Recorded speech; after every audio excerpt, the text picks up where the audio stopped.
Meus amados irmãos, Lana Holder é desmascarada ao vivo. Meus amados irmãos, em um grande debate, a verdade apareceu e grande foi a vergonha. Eu gostaria de trazer esse vídeo aqui a fim de manter a Igreja do Senhor informada. Fique no vídeo até o final.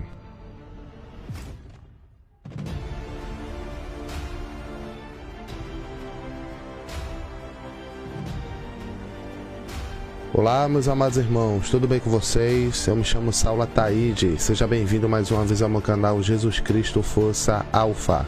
Meus amados irmãos, hoje eu quero trazer aqui um trecho de um debate que a Lana Holder aceitou a fazer recentemente, certo? Para quem não sabe, a Lana Holder foi a pastora aí que batizou a Tami Miranda, certo?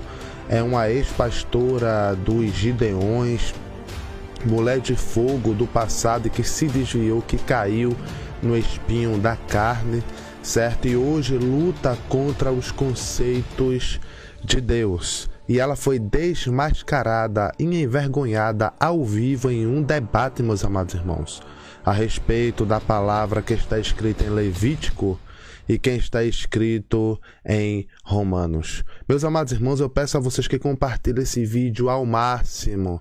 Compartilha principalmente para aqueles que fazem parte do movimento, aqueles ativistas, certo? Compartilha para eles, porque a verdade apareceu nesse vídeo. Não deixe esse vídeo morrer. Eu quero mostrar esse vídeo aqui a vocês. Agora, antes de eu fazer isso, vocês que já conhecem o meu canal, já deixa o seu like. E vocês que não conhecem, inscreva-se. Ative todas as notificações para não perder nenhuma publicação. No meu canal trago aqui notícias apocalípticas, estudos escatológicos, pregações, testemunhos. Então você que chegou agora, já deixa o like, inscreva-se e ative todas as notificações para não perder nenhuma publicação, tá ok? Vamos dar uma olhada, meus amados irmãos, neste vídeo. Preste atenção, fique até o final. Existem passagens clássicas no Antigo e no Novo Testamento que parecem condenar claramente a conduta, homem se deitando com homem, mulher se deitando com mulher. A Bíblia não fala nada sobre orientação, no sentido que nós aprendemos agora, no sentido moderno da palavra. Ela não vai falar sobre inclinação, ela vai falar sobre a conduta. É a conduta que é condenável. Então aparecem inúmeros textos, não são muitos textos, mas são textos suficientemente claros, pelo menos do ponto de vista da teologia e da hermenêutica cristã ao longo de quase...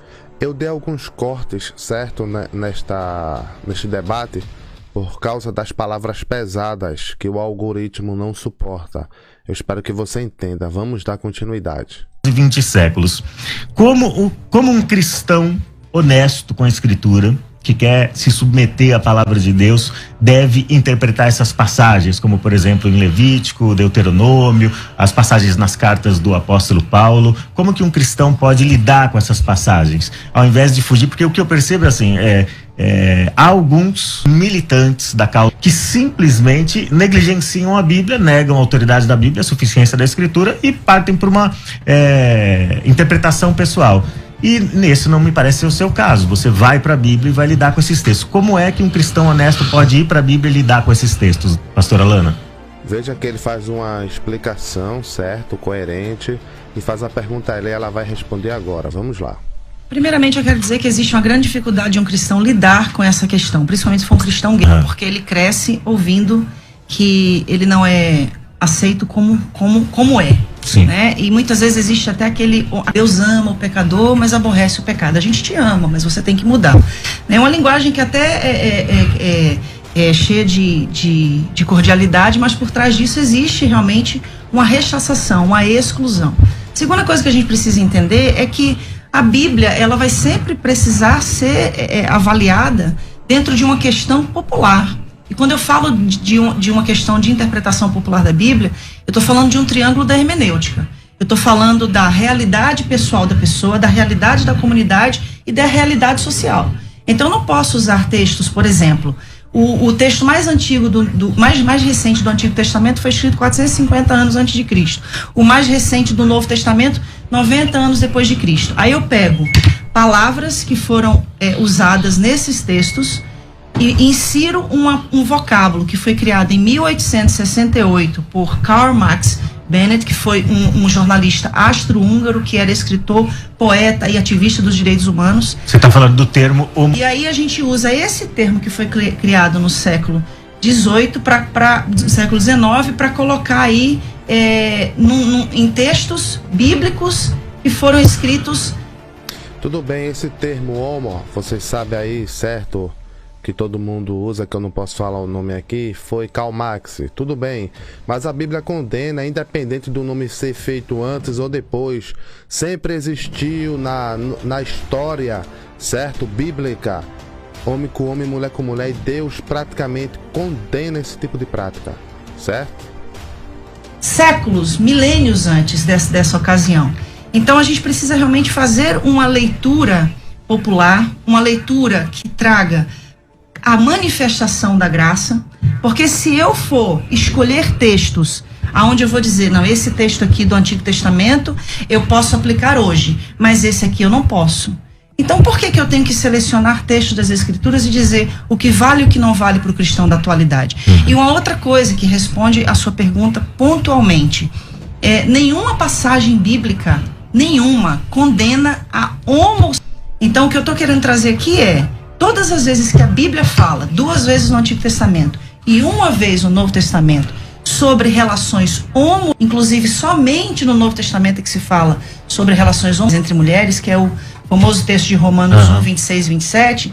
Então a gente vai entender que todo o contexto, ele fala de questões de cultos pagãos.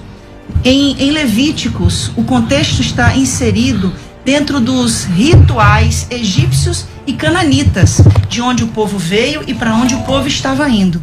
Então, o problema da igreja em si é a gente querer pegar esses textos isolados, fazendo uma exegese e não a exegese, dando uma interpretação de acordo com aquilo que a gente compreende.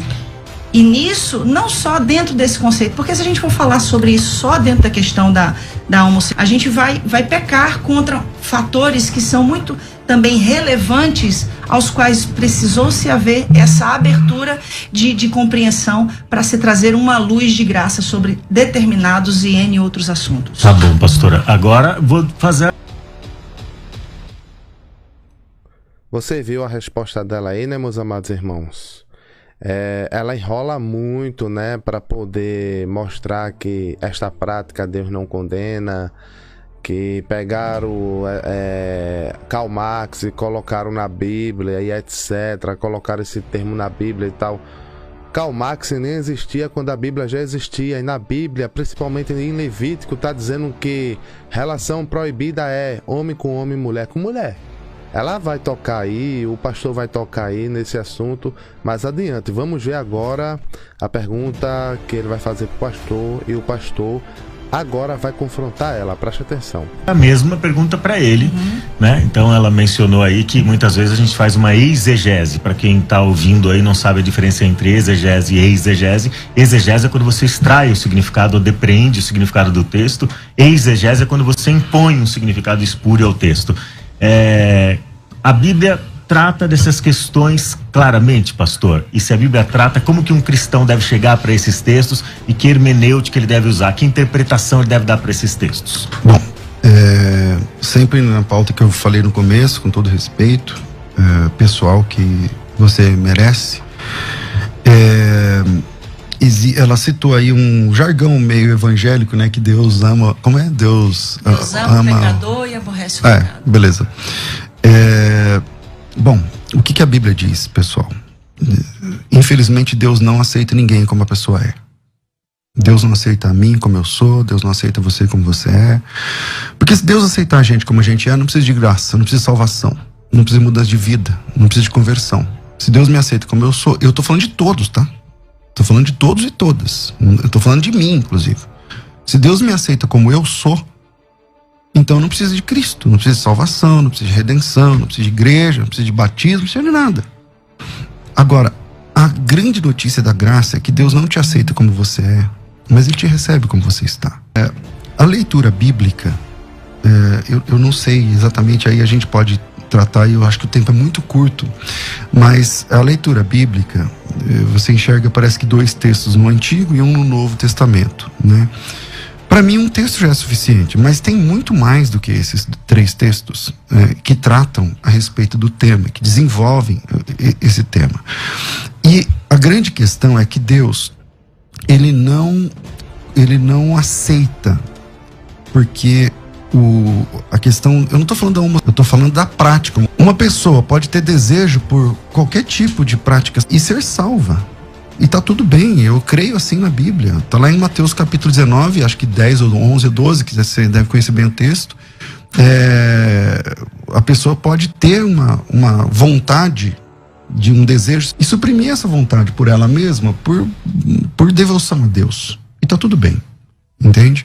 Agora, o que Deus condena, o que a Bíblia condena textualmente, peremptoriamente, é a prática entre 2 homens ou 2 mulheres. E nisso, ela mesma falou que tem alguns textos, tem 2, ela diz que tem 2 no Antigo Testamento e 1 no Novo Testamento. Esses próprios textos já não bastariam para resolver o problema, porque são 3 textos. Tá bom, quantos textos tem para fazer ceia? Ordenando a ceia. E você faz a ceia na sua igreja. Então, o número de textos não é um argumento. Se o texto está no Antigo Testamento, então nós temos um parâmetro moral. Se ele é repetido no Novo Testamento, então nós temos uma regra para a igreja.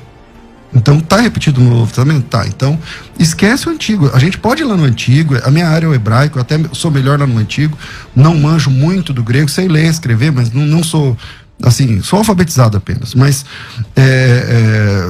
eu quero trabalhar com o texto do Novo Testamento, que nem é a minha especialidade. É a ordem de um apóstolo? Está na Bíblia Sagrada? Então a Bíblia diz. Eu só queria pontuar uma coisa muito importante, que ele falou que eu disse que tem 3 textos, mas eu não disse que tem 3 textos que condenam são 3 textos que condenam relações relacionadas a culto pagão. O que você chama de homo? Deixa eu entender. Atos homo. O que você chama de ato homogêneo? 2 homens de 2 mulheres, sim, relacionado a um... Agora é o momento que ela vai ser desmascarada, preste atenção. Culto pagão. O desafio é, eu entendi, você está dizendo que quando a Bíblia condena no Antigo Testamento, é porque tem, no bojo da condenação do sexo, tem a ver com um culto pagão. A prostituição cultual. A prostituição cultual. Legal. Independente do gênero. Mostra isso no texto. Sim, em Levítico, se você ver o contexto... Não, mostra o texto. Mostro o contexto. Agora mesmo. Aonde está o paganismo ali de religião? Vamos lá. Dentro do... Ela está sendo confrontada agora, vamos lá. Do contexto de Levítico 18, ok? Se a gente for em Levítico 18 e Levítico 20, eu não estou falando de um texto, pastor. Agora não é texto. Não, eu estou falando de um contexto. Não, todo o tempo eu falei de contexto. Eu falei então que a gente não pode... Mas o que é contexto? Contexto é o que está em volta do texto. É o antes e o depois. Isso, tem então, 2 tipos de contexto. Pelo jeito você fez teologia, é legal. É legal conversar com quem manja. Tem contexto imediato e contexto remoto. Sim. Você está falando do contexto imediato ou do remoto? Eu estou falando dos 2 contextos. Então apresenta ele no bojo do texto, em volta ali do texto. Pode ser para ler? Para ler Levítico 18, para ler Levítico 20, que eu vou ter que ler todo o contexto, porque nesse contexto não só fala da questão relacionada a a mesma isso no coisa. Texto, né? Porque você sabe que essa é uma compreensão teológica sua, mas não textual. Não tem texto nem contexto. Então o senhor você faz tem assim, uma interpretação de Levítico 18 dizendo o seguinte: aqui onde fala isso é por causa disso, disso, disso. Aí eu respeito. Sim. Agora, se você disser assim, é por causa disso, disso, por causa desse texto, aí beleza, é só apresentar o texto. Porque o maior problema da gente hoje é a gente pegar esses textos isolados para condenar milhares de pessoas. Quando o senhor fala assim, Deus aceita a gente como a gente é. Sim, eu nunca neguei isso. Eu disse que Deus não aceita a gente como a gente é. Não, que Deus recebe a gente como nós somos. Olha ela aí olhando, quebrando as palavras dela, certo? Trocando as palavras, querendo mudar um pouco de assunto, mas vamos dar continuidade. Se nos leva, exatamente, entendeu? Então isso é óbvio, isso a gente sabe. Agora, a pretensão é a gente dizer isso para um... Tem que ficar claro o seguinte, que a posição da minha colega de debate hoje, ela é uma posição, é uma compreensão pessoal. Ok, uma compreensão pessoal, tudo bem, você compreende isso. Agora, quando eu peço o texto, Ah, não, esse é o contexto. Tá bom, me mostra o contexto. Não tem contexto, porque você sabe que não tem contexto. Claro que eu sei que tem contexto. Então me dá o contexto. Estou aqui, eu posso ler Por Levítico favor, 18? tô Vamos esperando. lá. Então, ok, Levítico. O pastor insistiu novamente para ela ler e agora ela vai ler e vai ser desmascarada. Preste atenção. Capítulo 18, relações sexuais proibidas. A minha tradução, inclusive, é da linguagem de hoje, né, que tanto é usada para condenar os homens. O Senhor Deus deu as seguintes ordens para os homens de Israel: não tenha relações com uma mulher que seja sua parente. Abraão já estava no sal aí, né, porque ele casou com a irmã. Não tenha relações com a sua mãe, isso seria uma vergonha para o seu pai e também para a sua mãe. Não tenha relações com qualquer outra mulher que pertença ao seu pai. Não tenha relações com a sua irmã, seja por parte de pai ou de mãe, ou somente por parte de pai. Ele começa com a lista de questões que são proibitivas. Não tenha relações com a sua neta, isso seria uma vergonha. Não tenha relações com a sua tia, e por aí vai. Não tenha relações com a sua nora, não tenha relações com sua cunhada, não tenha relações com sua filha. Ele continua: não case com a sua cunhada, não tenha relações com a mulher durante a menstruação. Aí eu acho que tem muito homem que está com dificuldade aqui, viu? Não tenha relações com a mulher de outro homem, isso torna você impuro. Aí o divórcio, que é tanto defendido hoje na atualidade, ficaria difícil também de ser aceito. Nenhum pai deverá entregar o filho ou a filha para servir o deus Moloque. Aí entra na idolatria. Olha só, tá falando da idolatria. Isso seria profanar o santo nome de Deus, o Senhor. Nenhum homem deverá ter relações com outro homem, depois da idolatria. Então o contexto me leva a entender que o texto está apontando para uma questão cultual. Ele sai de relações e entra no texto anterior a prática da idolatria e dos cultos pagãos, falando especificamente de Moloque. O texto que diz a respeito de Moloque. Agora ela vai ser desmascarada, preste atenção. Primeiro eu estou devendo os 2 minutos lá sobre as palavras gregas que elas citou, mas eu volto, né? Vamos lá. Todo mundo que conhece o texto bíblico sabe que os mandamentos de Deus, eles não estão tabulados por tema. Não estão tabulados por tema. Então o tempo todo é assim. O tempo todo. Qualquer perícope de qualquer texto de mandamentos de Deus, eles vão sendo tabulados e o assunto vai sendo trocado. Não existe epígrafe. A epígrafe é uma criação nossa. A entrega dos meninos para Moloque é uma questão de queimar o filho no fogo e tal, tudo mais. Na sequência, ele volta a tratar de um assunto sexual. É só ler o texto. É a sua interpretação, eu também respeito. Não estou interpretando. É só ler o texto. Eu acabei de ler. Então lê o texto. Vou ler de novo. Pois não, vamos lá. O próximo texto. O texto que você Nenhum citou. pai deverá entregar o filho ou a filha para servir o deus Moloque, isso seria profanar o santo nome de Deus, o Senhor. Nenhum homem deverá ter relações com outro homem. Pronto. Tá, mas e aí? Aí onde está o Moloque aí agora? Mas acabou de ser citado o Então, Moloque. mas o texto anterior, veja como não tem credibilidade para ser o contexto que você está chamando. Vou te explicar por quê. Mesmo estando dentro do contexto, não tem credibilidade. Vou te explicar por quê. Porque o texto, o versículo anterior, fala de um pai que entrega um filho para ser queimado no fogo. E o senhor acha que o filho era só levado lá a ser entregue? Tinha todo um ritual pagão antes da criança ser morta. Mas não tem ritual sexual entre o pai e o filho. Nunca teve.